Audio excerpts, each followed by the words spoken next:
Is this girl promoting the mark of the beast? I put a microchip in my arm and it's the best thing ever. This chip is a powerhouse. It's got everything I need. A credit card, my ID, my medical info, and even my keys. And when it's time for groceries, you just tap your wrist and bam! Transaction done. It's like magic.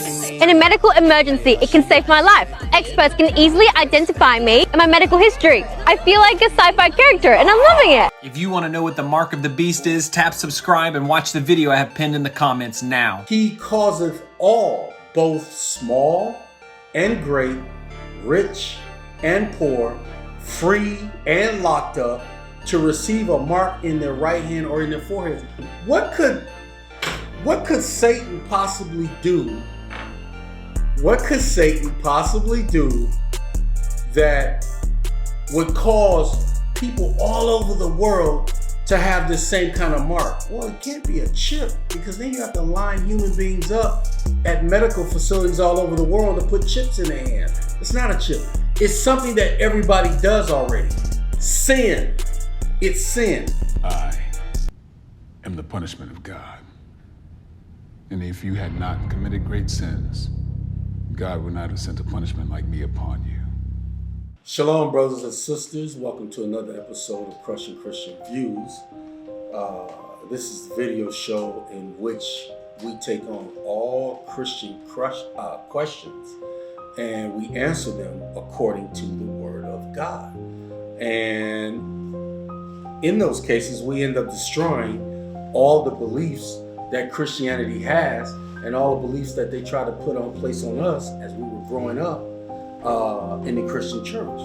We learned that all the things that they taught were lies. So I was watching a video recently, and on the video, there's a group of Jewish people talking about how, first they start off saying something about blacks in South Africa, and somehow it turned over to African Americans in America. And they were saying that the young African Americans in America are a problem. And then the video cut, and I'm wondering, well, what's the problem? Well, what's going on is you have all the nations, the same nations that are in your so-called black community, that own all the businesses, the cleaners owned by the Asians, the gas stations owned by the Arabs, the liquor stores owned by the Chaldeans. If there's a jewelry store near your area, it may be owned by a Hamite, an African. So you have all these different nations of people that own everything in your so-called community. And we're going to show you how they got to be that way. And we're going to start in the book of Psalms, chapter 83, and we're going to have our good friend and brother Derek read that for us. All right, this is Psalms chapter 83, verse 1. Mm-hmm. Keep not thou silence, O God. You hear that? Keep not thy silence, O God. This is the prophet Asaph. He's praying. He says, keep not thou silence, O God. Hold not thy peace, and be not still, O God. Hold not thy peace. Now, Christians are always saying peace in the Middle East, and we pray for peace. The prophet here is saying, don't hold your peace, God. That's exactly what that says. Let's go into verse 2. Verse 2. For lo, thine enemies make a tumult. A tumult. A tumult. So, thine enemies make a tumult. The word tumult means a loud noise. Thine enemies make a tumult. Whose enemy? God's enemies and God's children's enemies. And they that hate thee have lifted up the head. And they that hate thee have lifted up the head. Go ahead. Verse 3. They have taken crafty counsel against thy people. You hear that? So, Jewish people, Arabic people, Chinese people, the Hamites, which are the Africans. It says they. Who are they? It says they have taken crafty counsel against thy people. And what else does it say? and consulted against thy hidden ones. And consulted against thy hidden ones. So they, it's going to tell you in a couple verses down, they, which is Esau, Ishmael, Moab, Ammon, these people are the so-called white man, the Arabs, the Chinese, the Japanese, and even the Africans. But we're going to get to that in a minute. Read verse 3 again. This is Psalms chapter 83, verse 3. They have taken crafty counsel against thy people. They have taken crafty counsel against God's people. And consulted against thy hidden ones. And they have consulted against thy hidden ones. Who are thy hidden ones? It can't be the people who call themselves Jewish because they're not hidden. The whole world calls them Jewish. This is talking about the people who you don't think are the Jews, but it's going to come out soon who the real Jews are. Go ahead. Verse 4. They have said, come, and let us cut them off from being a nation. Did you hear that? They, once again, they have said, come, let us cut them off from being a nation. Are the people who call themselves Jewish, are they cut off? No, they're over there bombing the hell out of the Arabs right now. So it can't be talking about them. Read that again, D. This is Psalms chapter 83, verse 4. They have said, come, and let us cut them off from being a nation, that the name of Israel may be no more in remembrance. Did you hear that? That the name Israel may be no more in remembrance. Aren't the people who call themselves Israeli and Jewish, aren't they calling themselves Israel? This here says that the name of Israel be no more in remembrance. Why? Because we don't know that we're Israel. We're the ones who don't remember, not the people who call themselves Jewish. It's talking about God's people. We don't know that we're Israel. That's why it says, read that again, D. This is Psalms chapter 83, verse 4. They have said, come, and let us cut them off from being a nation. So they did the crafty council thing. They got together and they made us believe we're somebody we're not. They call us African Americans. Go ahead. That the name of Israel may be no more in remembrance. That the name of Israel be no more in remembrance. So if the people who call themselves Jewish and Israeli are the people of God, then this book is contradicting itself. The Bible contradicts itself if the people who call themselves Jewish are the people of God. But because the Bible doesn't contradict itself, we know they're not the people of God. We know who the people of God are. They're the people who went back into Egypt with ships. All right, go ahead, D. Verse 5. For they have consulted together with one consent. They are confederate against thee. They are confederate against thee. They are confederate against thee. All the nations are confederate against God's people, which would be the 12 tribes of Israel, which would be the so-called blacks, Latinos, and Native Americans. Go ahead. Verse 6. The tabernacles of Edom. Oh, see that? So now it's telling you who we read about earlier in the verses, who they are. It's going to tell you who they are. Go ahead, start again. This is Psalms chapter 83, verse 6. The tabernacles of Edom. The tabernacles of Edom, that's Esau's people.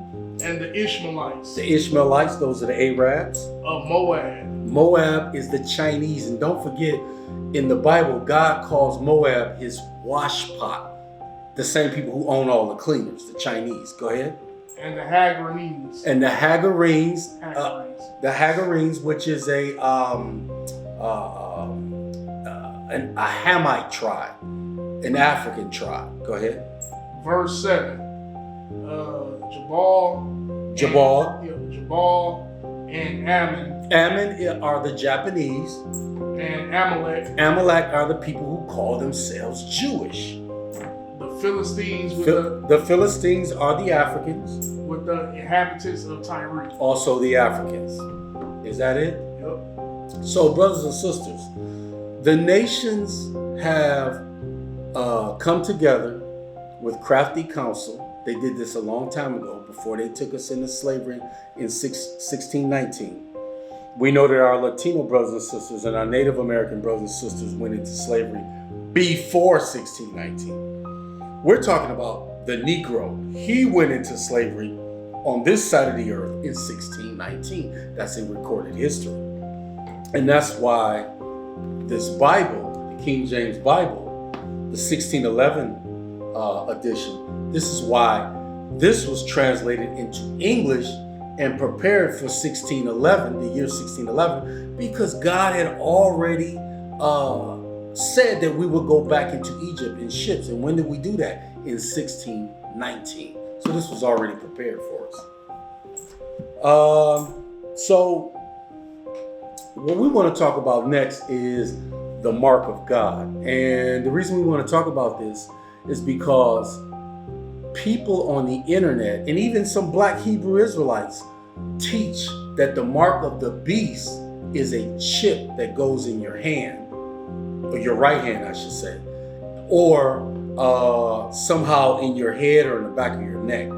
We're going to show you tonight what the mark of God is, a simple lesson, and what the mark of the beast is. We're going to start in Ezekiel? Okay, we're going to start in Ezekiel. This is Ezekiel chapter 9, verse 4. And the Lord said unto him, Go through the midst of the city, through the midst of Jerusalem, and set a mark upon the foreheads of the men that sigh and that cry for all the abominations that be done in the midst thereof. That was verse 9? That's Ezekiel 9, verse 4. Oh, verse 4. Okay. So, and the Lord said unto him, Go through the midst of the city, through the midst of Jerusalem, and set a mark upon the foreheads of the men that sigh and that cry for all the abominations that be done in the midst thereof. So we're going to find out what is this mark that God is setting in the men's foreheads that are in Jerusalem. The Israelites, the 12 tribes of Israel. This is not talking about Ammon and Moab and Ishmael, Esau, any of these other people. It's talking about the Israelites, the 12 tribes of Israel. So let's find out what this mark is. Go ahead. All right, this is Exodus chapter 13, verse 9. Mm-hmm. And it shall be for a sign unto thee upon thy hand, and for a memorial between thine eyes, that the Lord's law may be in thy mouth. For with a strong hand hath the Lord brought thee out of Egypt. So if you're listening closely, brothers and sisters, of what the mark is, it's God's law. Read that again, D. This is Exodus chapter 13, verse 9. Mm-hmm. And it shall be for a sign unto thee upon thy hand. It shall be for a sign for thee upon thy hand. It's not a chip. Listen closely. Go ahead. And for a memorial between thine eyes. And for a memorial between thine eyes, because the law is supposed to be in your head. Go ahead. You're going to find that out in a few minutes. Go ahead. That the Lord's law may be in thy mouth. So when the law is between the frontlets of our eyes, which is what the scripture says, the law is going to come out of our mouth. What's the law? The commandments, statutes, God's judgments. That's God's laws. You know what? Read that one more time, D. This is Exodus chapter 13, verse 9. And it shall be for a sign unto thee upon thy hand. Listen closely, brothers and sisters. It shall be for a sign upon thy hand. Go ahead. And for a memorial between thine eyes. And for a memorial between thine eyes. That the Lord's law may. The Lord's law. The Lord's law. That's what it is, which is between thine eyes or on your hand. That the Lord's law. Now you're gonna want to know, how does that translate? The Lord's law. How does that translate to being in your hand? You're gonna find it out in a few minutes. Go ahead, D. That the Lord's law may be in thy mouth, for with a strong hand hath the Lord brought thee out of Egypt. Okay. Deuteronomy chapter 6, verse 1. Deuteronomy chapter 6, verse 1. Okay. This is Deuteronomy chapter 6, verse 1. Okay. Now these are the commandments, the statutes, and the judgments, which the Lord your God commanded to teach you, that ye might do them in the land whither ye go to possess it. Okay, so now these are the commandments, the statutes, and the judgments which the Lord your God commanded to teach you. So we're going to find out what that really means and how that translates to, which we've already shown you anyway, how that translates between the frontlets of your eyes and what's in your hand. It's certainly not a chip. We already know that now. Go ahead. Verse 6. And these words which I have commanded thee this day shall be in thine heart. Mm-hmm. Verse 7. And thou shalt teach them diligently unto thy children, Mm-hmm. and shalt talk of them when thou sittest in thine house, and when thou walkest by the way, and when thou liest down, and when thou risest up. Okay. Verse 8. And thou shalt bind them for a sign upon thy hand. There it is again. And thou shalt bind them for a sign upon thine hand. And they shall be as frontlets between thine eyes. There it is again. What shall be as frontlets between thine eyes? God's laws, statutes, commandments, his judgments, his ordinances. What else we have? Isaiah 29. Isaiah 29. Let's do that. And you got a side note. Okay. So we're going to go to Isaiah chapter 29, and we're going to continue talking about what the mark on the hand really is, which is laws, God's laws, judgments, ordinances, commandments. So the reason why when you put the way it translates to being in your right hand is the things you do when you keep God's commandments. It's the things you do with your hands. We're going to get into that right now. Go ahead. This is Isaiah chapter 29, verse 13. Wherefore the Lord said, for as much as this people draw near me with their mouth, and with their lips do honor me, but have removed their heart far from me, and their fear toward me is taught by the precept of men. So the precept of men, which is taught to us, it's what the Christian pastors teach to us. That's the precepts of men. The precepts of men come from the Christian pastors, which is opposite of what the Bible teaches. That's exactly what's being said there. Did you leave that yet? No. Okay, read that one more time. This is Isaiah chapter 29, verse 13. Mm-hmm. Wherefore the Lord said, for as much as this people draw near me with their mouth. So we always talk about how much we love God, we love Jesus. I hear black people say that every day. Go ahead. And with their lips do honor me. So we honor God with our lips because we're talking about how much we love him, but have removed their heart far from me. Our minds are far from God. Go ahead. And their fear toward me is taught by the precept of men. The precept of the Christian pastors. That our fear of God is taught to us through the precepts of the Christian pastors, which are wrong. Okay, what's next? I'm doing the side note. Okay, and here's the side note to the verse we just read in Isaiah 29. All right, this is John chapter 14, verse 15. This is how important it is to keep God's laws, statutes, and commandments. Go ahead. If ye love me, Jesus says, if ye love me, keep my commandments. Keep my commandments. It's that simple. Jesus says, if you love him, keep his commandments. Not honor him by saying, I love you, God. I love you, Jesus. I love you, but you never do anything in terms of keeping the commandments to prove to him that you love him. That's what Jesus says. If you love me, keep my commandments. Go ahead. Verse 21. Mm-hmm. He that hath my commandments and keepeth them, it is that loveth me. And he that loveth me shall be loved of my Father, and I will love him and will manifest myself to him. Wow. So Christ is going to manifest himself to those who show him they love him by keeping the commandments. Okay, where are we? We're going back to Deuteronomy. Okay. This is Deuteronomy chapter 6, verse 17. Okay. Ye shall diligently keep the commandments of the Lord your God, and his testimonies and his statutes which he hath commanded thee.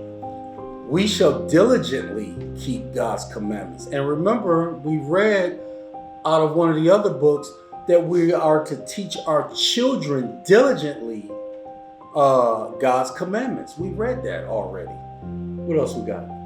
The mark of the beast. Okay, so we try to give you a little bit on what the mark of God is. The mark of God, when the Bible says you should have it in the frontlets between your eyes, it's talking about in your mind we should have God's law, and we should talk about God's law, and we should do God's law. That's what in frontlets of your eyes mean. When it says marked in the hand, it's what you do as a person who keep God's commandments. It's what you do with your hands. That's what that's talking about. And I dare anybody to confront me about this and debate me on this. Because we can go further into the Bible and show you more. But in the interest of time, we're going to give you a little bit. So now we're going to go with the mark of the beast. All right, so this is Job chapter 10, verse 14. If I sin, then thou markest me. Did y'all hear that? Job said, if I sin, then thou markest me. So being marked with sin is opposite of being marked with God's commandments. It's the opposite. Read that again. This is Job chapter 10, verse 14. If I sin, then thou markest me, and thou wilt not acquit me from my iniquity. And thou wilt not acquit me from my iniquity. What is iniquity? Sin. Sin is iniquity. All right, we're gonna keep it going because we're showing you now what the mark of the beast is. It's not a chip in your hand. It's not a chip in your head or on the back of your neck. It's sin. Sin is the mark of the beast. And we're gonna further prove that in the next couple of verses. Go ahead. All right, this is Revelation chapter 13, verse 16.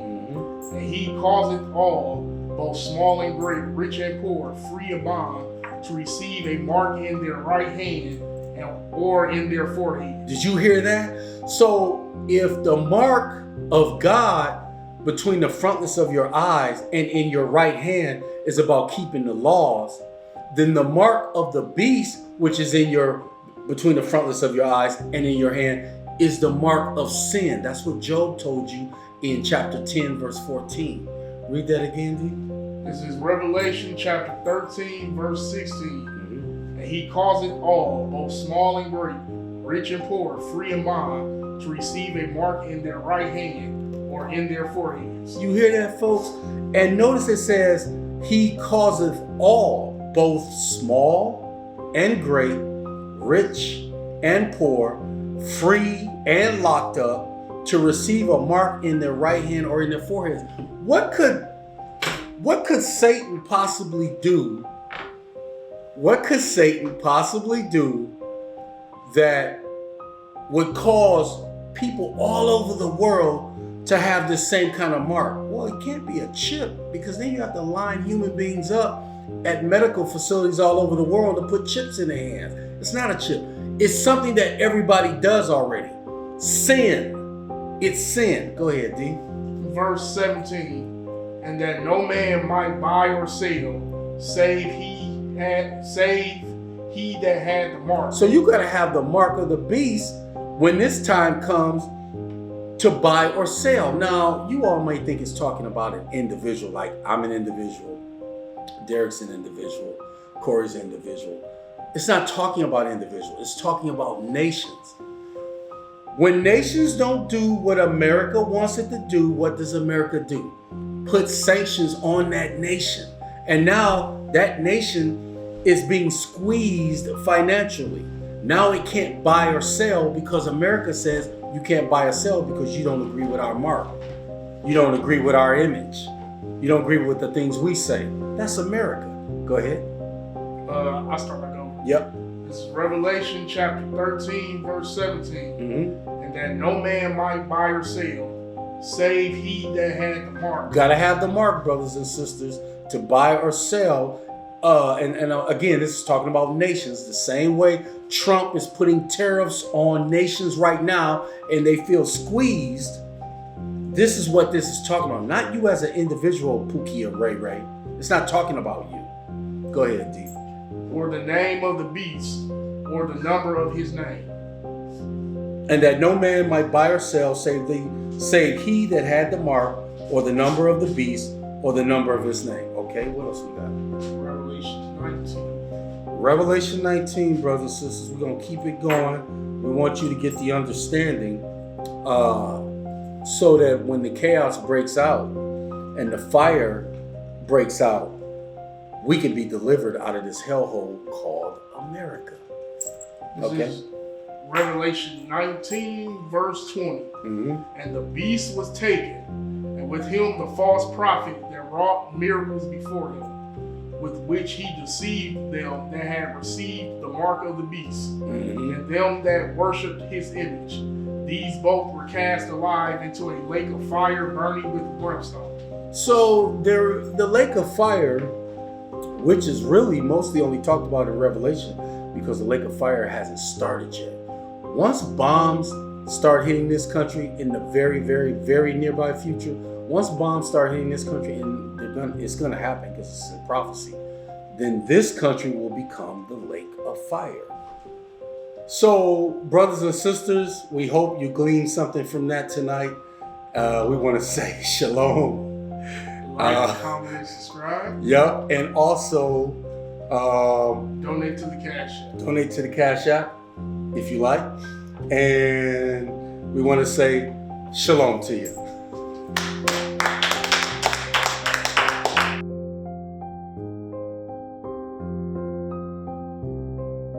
I am the punishment of God. And if you had not committed great sins, God would not have sent a punishment like me upon you.